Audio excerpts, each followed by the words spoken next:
జై శ్రీమన్నారాయణ. పరిపప్రశ్చ.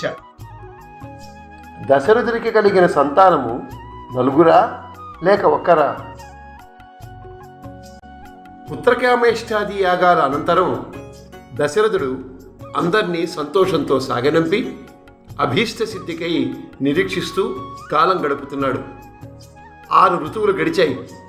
సర్వగ్రహములు రాసులు ఉచ్చస్థానములో ప్రకాశిస్తున్న సమయంలో జగన్నాథుడు సర్వలోక నమస్కృతుడు అయిన శ్రీరాముడిని ప్రసవించింది కౌసల్య. తదుపరి భరతుడు కైకేయికి, లక్ష్మణ శత్రుఘ్నుడు సుమిత్రకు జన్మించారు. ఆకాశంలో గోపాదముల వలె 4 నక్షత్రములుగా కనిపించే ప్రోష్ఠపద అను ఏకనక్షత్రంలాగా దశరథుని పుత్రులు 4 విష్ణువు అంశతో ప్రకాశిస్తూ ఉన్నారు. గంధర్వాది దేవతలు పుష్పవర్షం కురిపించారు.